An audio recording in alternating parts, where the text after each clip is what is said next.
The topics and opinions expressed on the following show are solely those of the hosts and their guests and not those of W4WN Radio, its employees, or affiliates. We make no recommendations or endorsements for radio show programs, services, or products mentioned on air or on our web.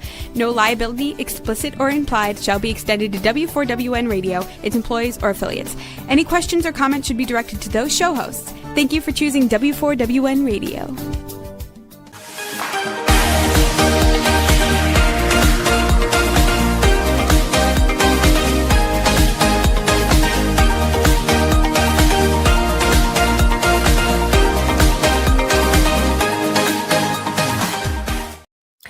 Hello and welcome to Fearless Fabulous You. I am your host, Melanie Young, and oh my God, it's October 1. Gosh, where did September go? And why am I still in summer clothes? I live in New Orleans. It's still hot. It's probably hot where you are because it's hot everywhere. The seasons change and so do our allergies. That's what we're going to talk about today. My voice is a little scratchy. Why? Because I have seasonal allergies, so I'll be sipping.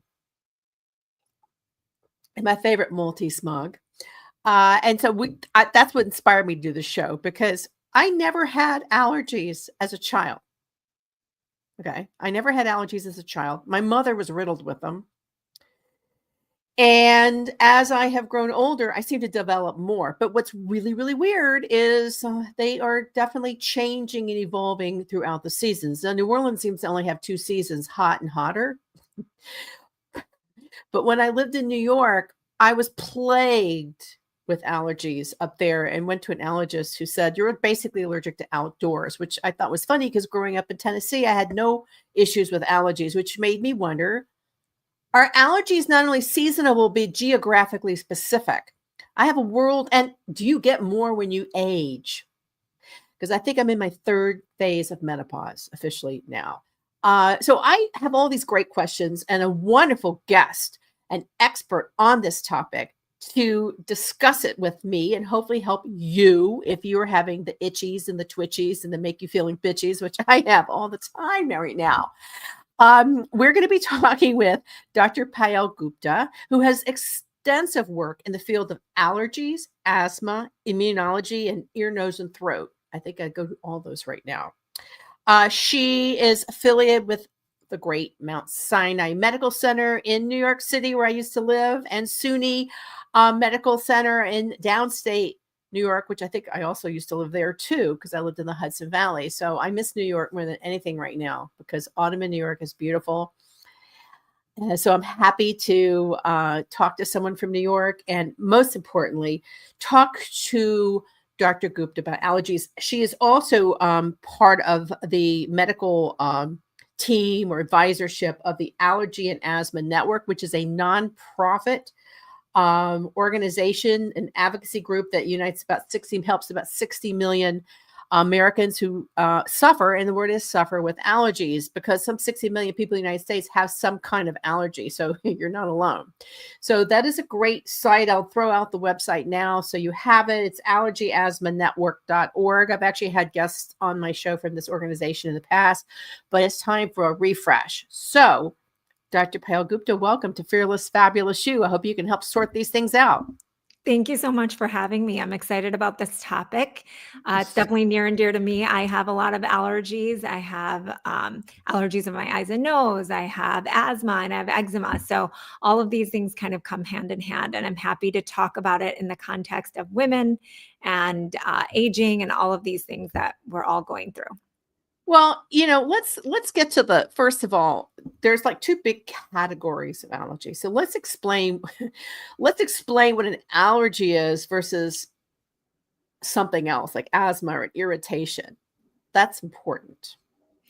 Yes. So, when people talk about allergies, there are 2 different types of broad categories. There's environmental allergies, and that's what gives us that runny nose, itchy eyes, can lead to allergic asthma. So the coughing, wheezing, those kind of things, and even eczema. And that is separate from food allergies. So food allergies, of course, everyone's heard of people who have peanut allergies, shellfish allergies, other tree nut allergies. Really, you can be allergic to any food.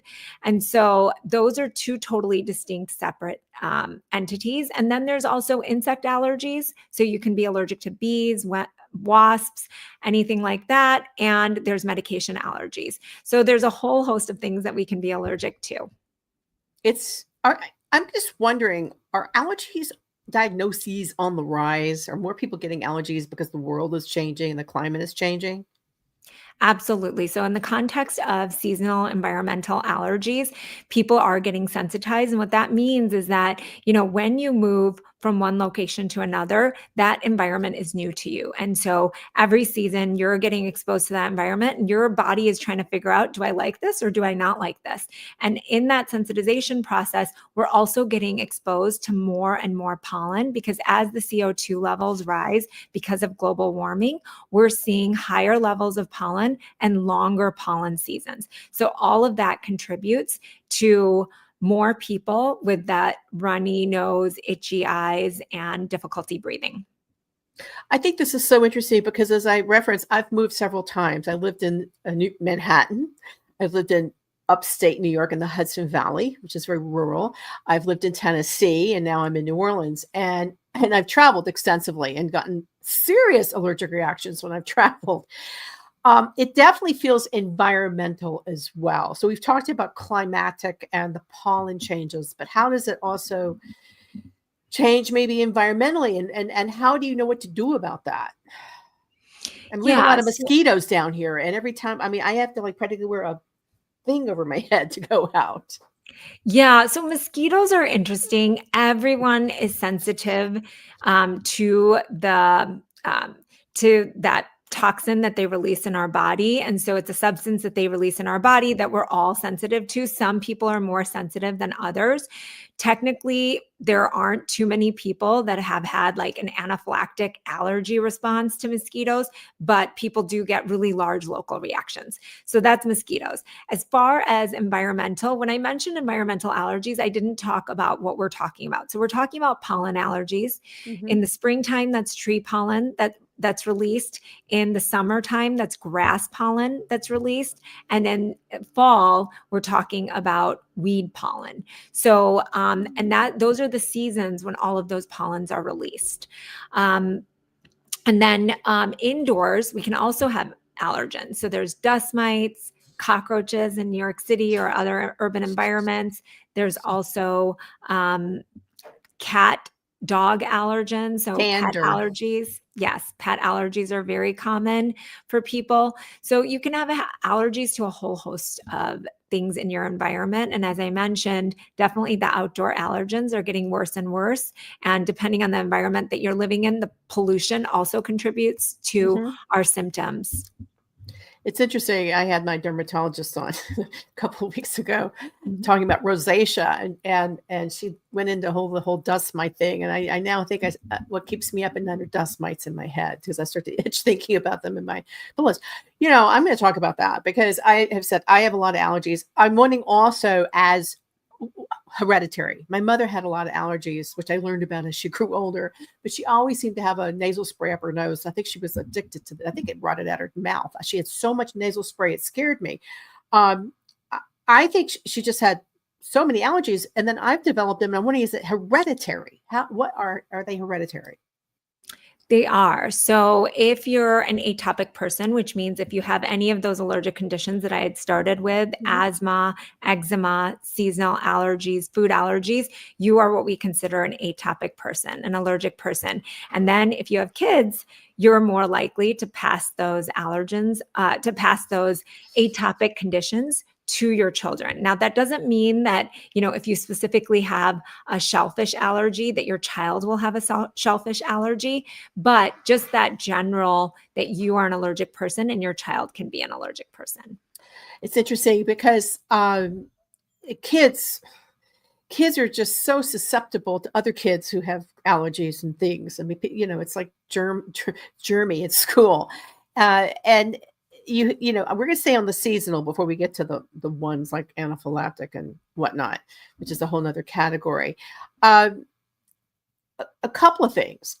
A lot of moms and a lot of people these days think that by changing their diet or doing certain potions or whatever the latest is can help alleviate allergies and the utter swelling and itching that comes with it. But what's myth and what's reality with what you can do naturally? So something that I hear often is the local honey myth. So a lot of people will start eating local honey to try to get rid of their seasonal allergies. And the way that local honey, the reason that people think it may work is they think that the pollen in the local honey may help. Well, the pollen that's on worker bees is actually from flowering plants, and it's not from the type of plants that actually cause seasonal allergies. So the type of plants, as I mentioned, trees, ragweed, and grass, those are not the type of pollen that bees naturally go to. And so on their legs, you're going to find flowering trees, and flowering trees don't cause allergies. So local honey will not help, and ingesting pollen does not help. There is something called allergy immunotherapy, and that is when we give allergy shots, or there's a sublingual immunotherapy tablet that's also approved by the FDA that can help with allergies. And those are different ways to help your immune system see these allergens in a different way. That's interesting because I had a big bout of something in the spring, and this is interesting, Dr. Gupta. So we're talking geography. I travel a lot, so I went to Italy, and I was in Tuscany, and there's a lot of these tall, beautiful cypress trees. And every time I go there, I start coughing and wheezing and coughing, and somebody said you're allergic to cypress trees. I don't know, but it's became chronic to the point where everybody just thought I was ill all the time when I was traveling. It was for work. I've been given all sorts of allergy medications, but the problem is with them for me is they make you drowsy and make you foggy, and then you can't function. And I also wonder, I mean, obviously there's non-drowsy, but can you overdo that as well? Because like my husband and I are like popping non-drowsy generic every day because there's the itching, but can you overdo that? I mean, Yeah. So one thing that I want to mention is that there are first generation antihistamines and then there's second generation antihistamines. And what we mean by that, the first generation, the older antihistamines are things like Benadryl, or diphenhydramine is the other Right. alternative name for Benadryl. Right. That one we're really shying away from because we realize that the antihistamine properties, which is really what we're looking to target, is the histamine. That works the same in first and second generation antihistamines. So you're not getting more bang for your buck with Benadryl than you are with things like Allegra, Zyrtec, Claritin, Xyzal, all of these other medications.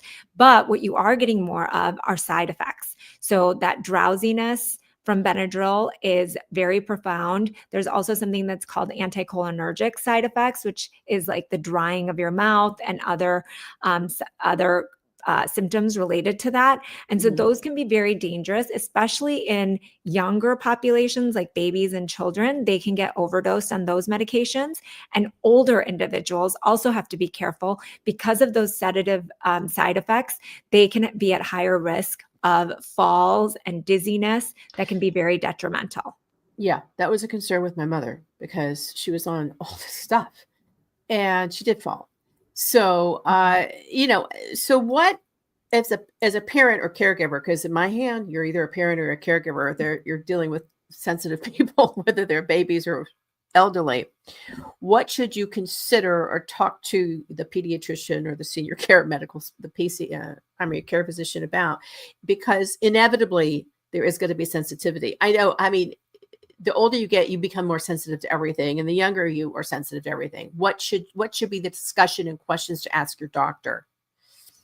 Regarding medications, what I would say is that, the antihistamines are great. The second generation antihistamines are all great. None of them are completely non-drowsy. There are certain that are not as drowsy as others, but all of them are sedating to a certain degree, and it really depends on the person how sedated they feel on whatever medication. There are so many other medications that are available. So the nasal sprays for that runny nose, stuffy nose, those are actually the best. So I would look for a safe nasal spray. So a lot of the nasal sprays, most of the nasal sprays are over the counter now. And that's a little bit dangerous because there are a couple of nasal sprays that are dangerous. So there's something called oxymetalazone, or the main ingredient in Afrin, for example, and that should not be used regularly. That is a dangerous medication. It can actually cause rebound congestion, which means that it can make your nose even more congested. I think But that's what happened to my mother because she lost her sense of smell. Okay. Yeah. So, I don't know why they still have that medication as an over-the-counter medication, because it can actually be very detrimental and people can not really get addicted. It's not doing anything to your brain to get you addicted, but it just gives you that sensation of you can breathe and your nose is open. So people just keep using it over and over again for long periods of time, and then they get into trouble. So, but there are safe nasal sprays that you can use. And so I would definitely make sure that whatever medications you're using, you take them to your doctor's office.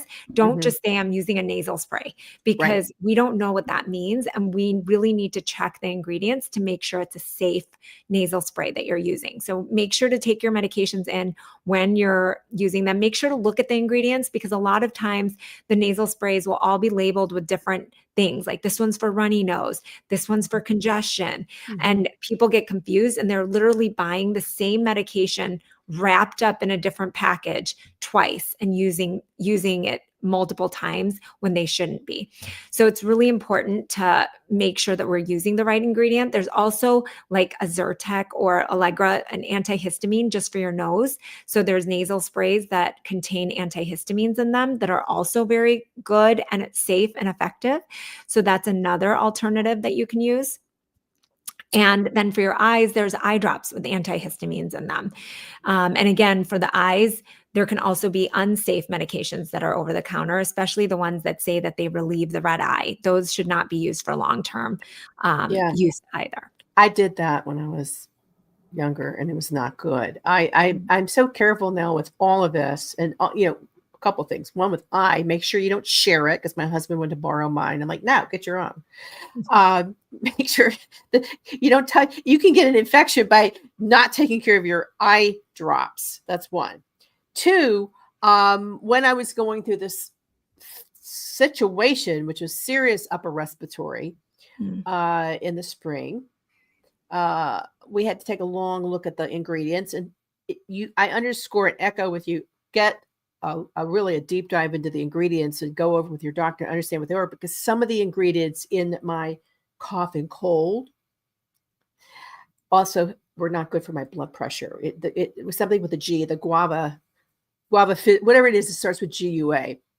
And it's a common ingredient in cough and cold and medications and liquid, and I couldn't do it because I have high blood pressure. So you have to also think about those interactions. Yes, right? Absolutely. Guafenicin, I know that pseudoephedrine is the main ingredient that is in these medications that can cause the blood pressure to be elevated. Guafenicin, I thought, was actually safer, but I would have to look that up. And that's something else. Even doctors, we need to make sure that we're double, triple checking the side effects of every medication, because there's so many medications out there. But the one that we definitely tell patients with high blood pressure to avoid are things like Sudafed or pseudoephedrine, because that can definitely elevate your heart rate and your blood pressure. Oh, interesting. I mean, you'd really have to know these things. Again, as you progress in the years, your allergies can change. I've become much more sensitive to everything. So we've been talking about drugs and seasonal allergies. I want to dive a little deeper. I get reactions to bug bites. It's almost horrible. And I've actually had to go to pharmacies and doctors because this got really bad. It was probably the worst in Botswana. In fact, it got so bad that we named them after the places we went. There was the Botswana rash, the Grisha rash, the New Orleans rash. I broke out in a rash at an event. We don't know why.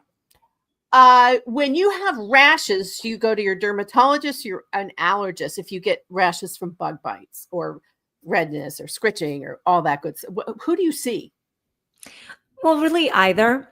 We Okay. are both subspecialties are well versed in reactions to the Mhm. environment, reactions to bug bites. And so we can all counsel, both dermatologists and allergists, we can counsel you on the best kind of treatment protocol for whatever you're suffering from. Maybe Mhm. you have underlying eczema, which is a dry skin condition, and people Mhm. with eczema can have more of these kind of sensitivities to different environments, Mhm. different bugs, things like that. And so that might be what's going on, especially when you're traveling, you're staying in an alternative environment, right? And Yeah. so, like you mentioned, the dust mites, like maybe you are sensitive to dust mites. And, when you're staying in a hotel, you don't know how well they're taking care of those sheets. So it can be an issue for some people, and some people travel with their own pillowcases. Some people travel with their own pillows. So it really just depends on the severity of your symptoms and what you're willing to do or need to do in order to stay comfortable. It's interesting. A couple of things if you do have itchy, obviously don't scratch. Scratching makes it worse. And I scratched yesterday and started to bleed. It's because I've got thin old lady skin. What can you do when you're having an allergic, a topical allergic reaction? I mean, the old days, they used to pepper me with calamine lotion, so I look like a pink platypus. But and then I get also like somebody sent me magnesium. It's like this will get rid of the dust mite. What's real and what isn't in terms of the reactions? Yeah, so topical treatments for any kind of what we call dermatitis. So, dermatitis is inflammation of the skin, and it can be Hmm. related to so many different things. Really, it depends on sometimes it depends on what's causing it and how frequently it's happening. But we have steroidal, which means steroid topical Hmm. medications. And we also have non steroidal topical medications now. And we have a whole host of those. So I would really, for you, talk to your doctor about what options you have so that the earlier you treat these things, the better. So, as you mentioned, that itch rash cycle is very, very important to keep in mind. The more Hmm. you rub, the more you scratch, the worse your skin is going to get because your nails are weapons, right, to your skin. So they're dirty. I mean, everyone's nails are dirty, not yours, but No, and it's, we're talking to you know, everybody out there. Your nails could be yes, dirty, so be careful. everyone's nails are dirty. And so the more, you scratch at it and if you do rip the skin apart, then you're really putting yourself at risk to get an infection of your skin Hmm. because our nails are so dirty. So you really have to be kind to your skin. So, using one of those medications that's prescribed by your doctor. And then on top of that, I love Vaseline, like straight up petroleum jelly Vaseline. It's the least no one is allergic to that. It is sticky, but it's also great to protect your skin and to help in the healing process.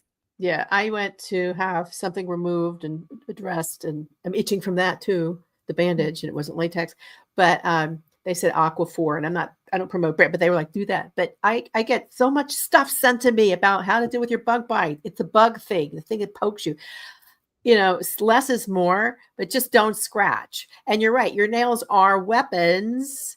And you got to be really, really careful because that's how you get infections. And the you isn't just me, it's me with all of you out there because I know you're itching to learn more about this. Um, so you see me scratch because I have some issues right now because I tend to itch. Oh, okay. Why do you itch at night more? Is that a thing? Because I seem to break out itches at night more, which means I usually take a drug to put myself to sleep, and then I'm drowsy in the morning. Why do you itch at night? Other than there may be dust mites in your pillow. Yeah, no, I don't think it's related to dust mites. It's really just Okay. related to us being so busy during the day that you're not really paying attention to how your body feels. When we're laying down at night, that's really when you're feeling all the feels and when we really notice that itch more. And there may Mm, also be a circadian rhythm to mhm, the itch where, like, we're seeing that with asthma, that in the late hours and early morning, your asthma symptoms can be worse. And so, there's always those kind of things also. But I think for the itch at night, it is mostly related to us just being all of a sudden present in our bodies and being able to sense everything that we're going through. Interesting. So you mentioned asthma again. So how does asthma differ from allergies? Because I was prescribed also one of those things to breathe. That made me dizzy, but I carry it just in case my chest closes up, which has happened, which we'll get into with food. What was the difference between allergies and asthma? Yeah, so asthma is a chronic lung condition and it also involves inflammation of the airways. And there's actually two things that happen. There's the inflammation of the airways, but there's also what we call bronchoconstriction. So the muscles around the airways will tighten up when they're Mhm. exposed to different triggers. And those triggers can be things like allergies, like the pollen, dust mite, cockroaches, cats, dogs, all those things. It can also be related to cold weather, hot weather, humidity, stress. There's Mhm. so many things depending on your asthma that can trigger your asthma, exercise. And so when you've got asthma, you do need to carry around your rescue medication, is what we call it. And that's the medication that's going to help open up your airways. And now we're also using a mild anti-inflammatory in our rescue medication too. That's the new recommendation. The So, and then inhaler thing, the inhaler yes, that is the thing? inhaler. Yep. Mhm. So the inhalers are the primary treatment Mhm. for asthma. We also have, for more severe asthma, we have biologic medications. And if you do have that more moderate, severe form of asthma where you're having daily, weekly symptoms, then we may put you on a daily inhaler that you're using twice a day. And then also we might put you on these biologic or injectable medications. But now, really, we have so many treatments sorry, available for asthma that I do want to just do a PSA that if you're suffering with your asthma, if you're in a cycle of going to the emergency room frequently or going to an urgent care frequently and getting oral steroids or corticosteroids, we want you to see a specialist. We want you to Mhm. see a lung doctor, a pulmonologist, or an allergist right away because we have so many new medications that can help you get out of that vicious cycle. Because unfortunately, 11 people a day in this country still die from asthma. And we really can change that statistic if we help with this kind of vicious cycle that people are in. Because in the urgent care and emergency room, those doctors are trained on how to help you breathe right now. They're not trained, in how to prevent those asthma attacks from happening. So just Asthma is something that serious I want. business. So, an elderly family friend died of asthma, and it Mhm. was because, cold weather triggered it. Cold weather triggered it, and she was having trouble breathing. She had the attack in New York. The one that killed her was in Florida, so I'm not sure what happened, but Mhm. she didn't get to the hospital in time. Um, can you grow out of asthma or grow into asthma? Yes. So, people, babies, children can have asthma and then they would have it really lifelong, but it can have ebbs and flows. So it can get better and sometimes it can get worse. And sometimes it can feel like, oh my God, I don't have asthma anymore. But your underlying airways are just predisposed to that bronchoconstriction or that inflammation. And then older individuals, or, at any point in your life, because of our environment, because of the sensitization that I was talking about, and more people becoming allergic, and because of the pollution, we are seeing higher rates of later in life asthma also. So, and then another trigger that I didn't mention is colds. So flu season right now is Mhm. upon us, and so colds can also trigger people's asthma. So it's really important to get your flu vaccine and COVID vaccine and make sure that you're fully protected for the season. I got mine 2 days ago. Great. I support because I've been felled by the flu. And speaking of COVID, which I still have had 4 different COVIDs because I go to a festival in Louisiana and it's like, you're gonna get COVID. And I travel a lot, so I always get my vaccines. However, I'm wondering, it may be too soon to do the analysis. I'm wondering because of the COVID-19 pandemic, if more people have become who experienced COVID, which is clearly a pulmonary issue, if they are now more susceptible to things like asthma. Do you have has any studies been done yet on that? Not necessarily more susceptible, but depending on the severity of the disease that they had of Hmm. COVID, Yeah. people can have residual symptoms and can have residual kind of lung inflammation and irritation. And Hmm. so whether or not it's truly asthma or not, or if it's a post-COVID kind of lung illness is one of those things that is in the somatics. But at the end of the day, you can have a long-term chronic lung Yeah. illness related to COVID, depending on the severity. Well, another thing is many years ago, and I'm wearing pink because this is Breast Cancer Awareness Month starting. Mm. I was diagnosed with breast cancer, underwent a mastectomy. Literally, I just hit my 15-year mark. After I underwent chemotherapy, I developed many more sensitivities in respiratory to the point where I've had many and have I've had upper endoscopy. I've had it all. So, are there, other than chemotherapy, which clearly changed my biosphere, are there other kinds of medical conditions unrelated to allergy and asthma, or treatments that could trigger or make you more susceptible Make you more susceptible to allergies or or asthma? asthma or yeah? I would say that, in general, our immune system is important to take care of. Yeah. And I wouldn't say that there are any particular illnesses that I can say that once you have that illness, now you may have allergies in the future or Mhm. asthma in the future. But at the end of the day, just making sure that if you're sick, you don't go into work and expose other people. If you're sick, you're wearing a mask.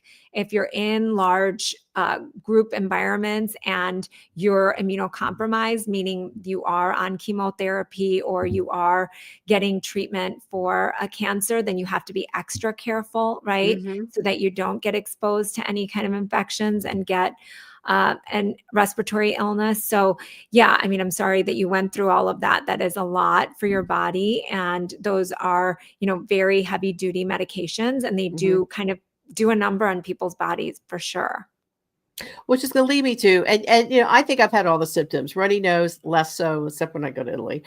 Sneezing all the time in spurts, usually the 6 at a time, coughing, redwood. You're seeing me like this because I'm itching right now, because when I was caring for my mother, I developed an itch, which I think was stress related, my nose itch. But she also had mold in her house.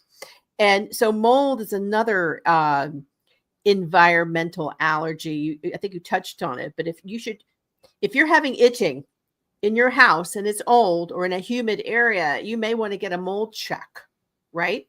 To see if there's Well, mold. that's complicated. Yeah. I mean, so, there's indoor and outdoor molds, Mm. and, how to check for mold. Obviously, if you got, I practice in New York City, so I've seen it all. People bring in pictures of really, really poor housing situations, especially Mm. the New York City housing system is terrible at Mhm. upkeeping people's homes. And it's really sad. There's obviously black mold all over, literally all over someone's home that they're living in. And mold is interesting because it can cause a lot of different symptoms and illnesses. But it really is sometimes difficult to assess for, especially if you don't blatantly see it with that black mold.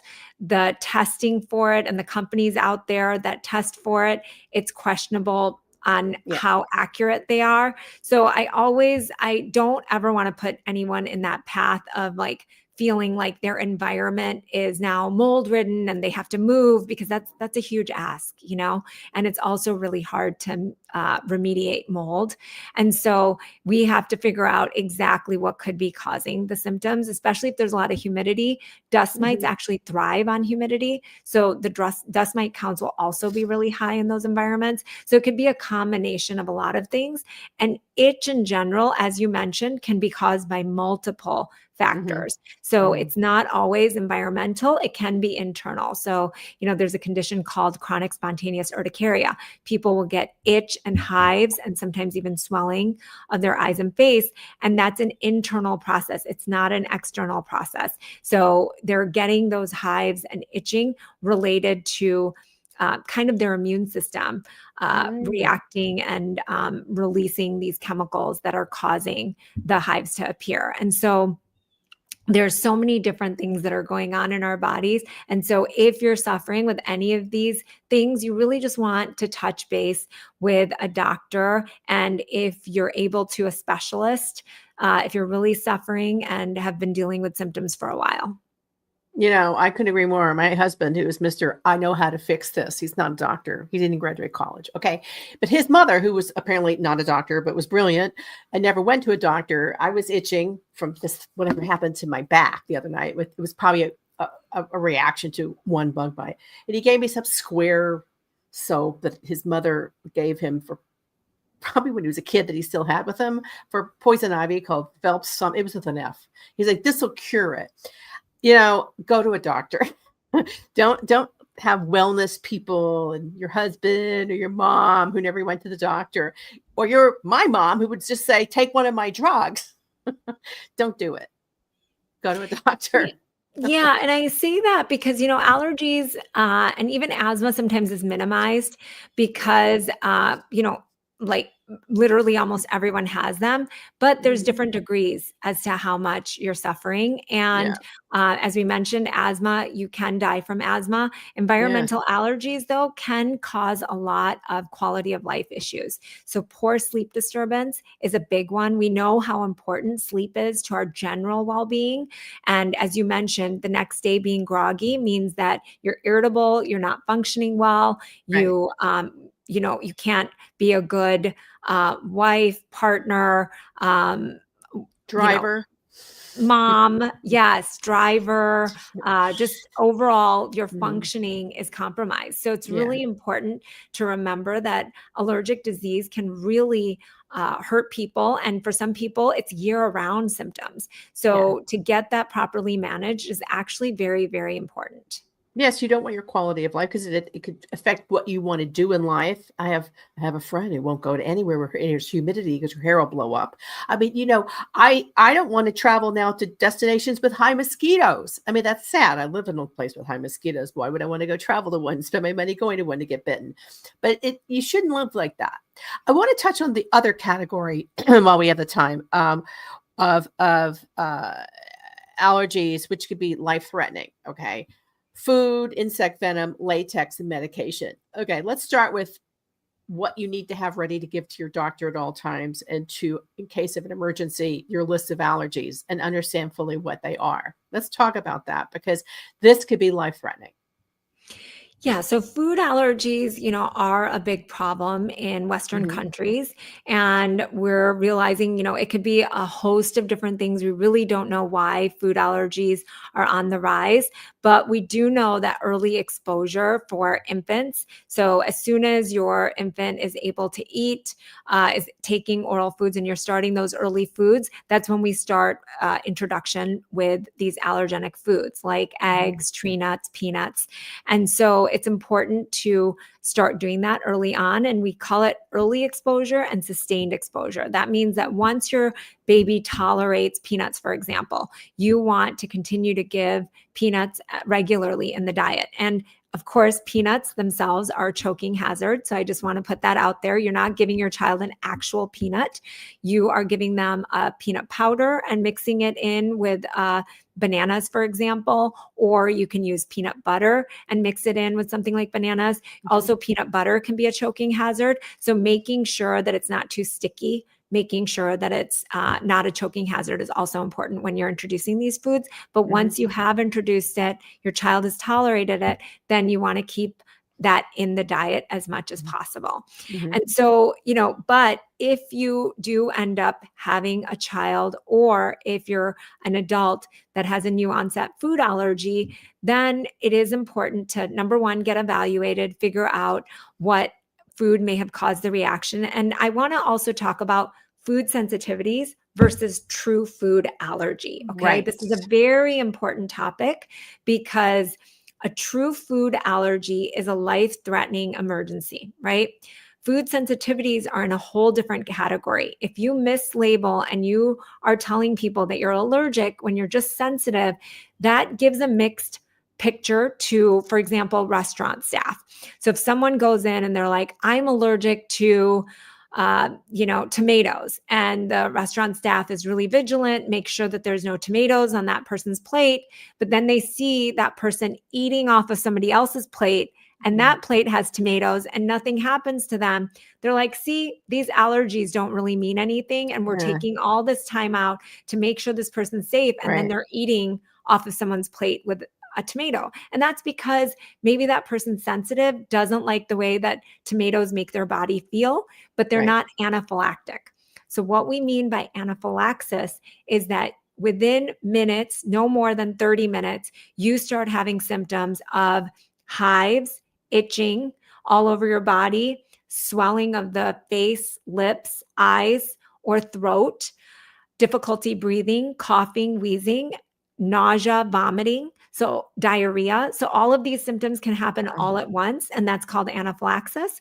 Or you can get, milder symptoms.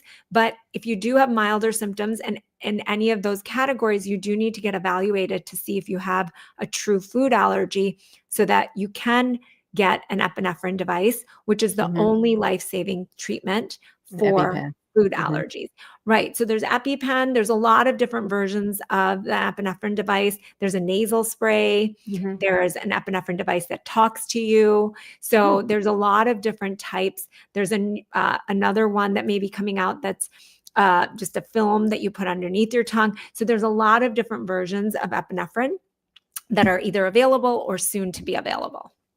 I think it's an important conversation to have. And also, in the aging thing, I had an episode where I inhaled too many pepperoncinis Mm. from the deli. That doesn't sound good. I couldn't breathe. I was like, and it was Yeah. scary, really scary. And I thought maybe the pyrazines, too many at one time, did it for me because there's the pyrazines and the peppers, or no, not the capsaicins. Sorry, pyrazines is the green pepper, the capsicum, whatever it's called. So I pulled back on those kind of pepperoncinis because it was scary. I was wheezing. I had to do the Benel. I'm going to live, but it's scary. But if things like that happen, again, talk to your doctor. And if you travel a lot, maybe it's good to have an epinephrine pen with you because you don't know when something can happen and you don't want to be away on a trip where you or a loved one is suddenly in an anaphylactic. I've been through anaphylactic. I had it with medication, which we're going to talk about, when I had a round of paclitaxel. And a friend of mine just went through this. I was, but you need to know when you talk to your doctor, they will say what medications are you taking and what allergies do you have, and you need to keep that updated. And another one is latex. Latex, I didn't know that could be like life-threatening. Latex allergy, if you're getting a procedure and they use some sort of a latex device, then you could potentially have a severe reaction. But just using like a latex Band-Aid, you shouldn't have an anaphylactic reaction of any sort. But if it's introduced to your body in a different way, it could have the potential, I'm sure, of causing a more severe reaction. And I do want to just like roll back a little bit, carrying an epinephrine device can actually cause a lot of anxiety for people. So Wow. I just want to make sure that's why it's so important to figure out if you have a true food allergy or if it's just a sensitivity. Because when you have a true food allergy, of course, it's life-threatening. People are scared for their lives, right? When they go out to eat, they're worried that someone's going to make a mistake and put their food allergen into their food and that they could have a reaction. And so in those situations, that's very anxiety provoking. And we know that the mental health outcomes for people with food allergies is not that great. People are worried. They're constantly worried. And we really have to help them through that and to relieve their anxiety and to help them understand that they have the treatment that they need in case they were to be accidentally exposed to their allergen. But I'm saying all of that just to say that having an epinephrine device can cause anxiety for people. So if you all of a sudden think, I had this reaction to the capsicum and now I'm worried that I could have another life-threatening reaction, inadvertently that can cause a lot of anxiety. So that's why it's really important to get a full evaluation, really talk to a specialist, understand, are you truly allergic, or was this something else that happened? Did it go down the wrong tube? Was it just, the smell that was causing your airways to react and get sensitized? So what was it that, may have happened during that reaction? And, if we have testing available to that particular food, then your allergist would be able to test you either via blood testing or something called a skin prick test. Points well taken. But if you are traveling, and many people are traveling, or your kid's going to school or going to college, and they do have anaphylactic potential, what would you recommend? What are the key things you need to consider? Oh, yes. I mean, then 110%, you need to always have your epinephrine device no matter where you are. And actually, that population of adolescents, the high school age and the college age, are the two groups that we worry about the most, because it's that period where you're finally getting that independence that, you've always longed for. And a lot of us wish that we could just go back to being children, but you want that independence. But with food allergies, it's a big task to make sure that child, that adolescent, that young adult understands the importance of carrying around that epinephrine device at all times, because you never know. No one is trying to eat the allergen that they're truly anaphylactic to. That's not anyone's goal, right? But those accidental exposures can happen. And that's the reason that we have to carry around the epinephrine device. You read about that all the time. And it's usually young people. And it's usually it's accidental, not intentional. And then you want to be able to prevent that. We're running a little bit out of time, but I would think that this also goes to insect venom. I read about that guy who was playing polo in London, and he was really famous, and the bug went into his mouth and he died of anaphylactic. I walk around now like this. I will not open my mouth when I'm taking my walks, as I'm so afraid a bug's going to go in there. So talk about anxiety, just reading about this stuff. And so I'm going to just say, how do you handle the anxiety? What is your final word to say how to handle the anxiety around allergies? Yeah, I mean, anaphylaxis is very uncommon. I feel really bad for that person's family. It's not that common to get anaphylaxis from venom or from foods. I mean, obviously the rates are increasing, but it's still not that common. So I don't want people to be worried that that would happen to them. And, we have enough things to be anxious about right now in our world. And so that's the last thing that I want for people to be anxious about.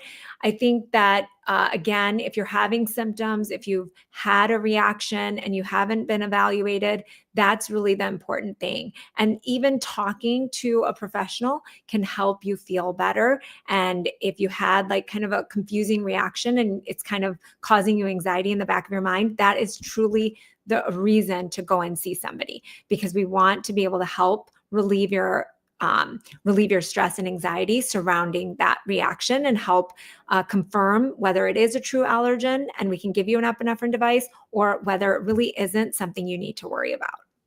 And stress can also, the anxiety and stress can make you itch and swallow as well.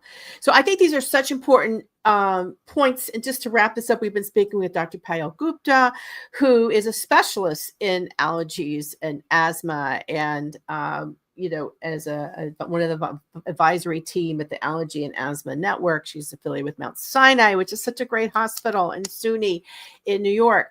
My message to everyone out there, and the you is always the you out there, not just me. I suffer, you suffer. We all suffer from allergies and anxiety. And how are we going to live the rest of our lives? One, assemble the best medical team you can. Consider them your board of advisors for your physical and mental well-being, and put your self-care as a priority. I underscore that in my book, Getting Things Off My Chest, which is a survivor's guide to staying fearless and fabulous in the face of cancer. That's my plug, because I learned it the hard way. I didn't do that. I put my business first. Put your self-care first, and then live your life. Live your life and enjoy it, because that's the gift. But always know what you need to have to be prepared if you do have underlying conditions and could be at risk, right? Yes, absolutely. Absolutely. Having that team in place is very, very important. Yes. And, getting that care and making sure all your questions are answered is very, very important to Mhm. relieve stress and anxiety, especially surrounding our health. Well, I think you have been such a wonderful resource today. I want to thank you for your time. I love talking to people like you because I always have questions. And if I figure if I have questions, everybody else out there is going through it too. So I just like to keep things open, and you've been wonderful. You've been listening to Fearless, Fabulous You. This focus has been on are you itching to learn more about managing your allergies? I am. Uh, my final message is always this: you have the choice to live your life on your terms, not on the terms that people set for you. Put your self-care first, put your health first, because you only have one body and one life. So give it the best treatment you can. Live freely and always choose to live fearlessly and fabulously. I'm Melanie Young. Thank you for joining me. Follow me at Melanie Fabulous. Check out my book. It's Breast Cancer Awareness Month, but it's breast cancer awareness forever. So please take care of yourself and be well. And thank you.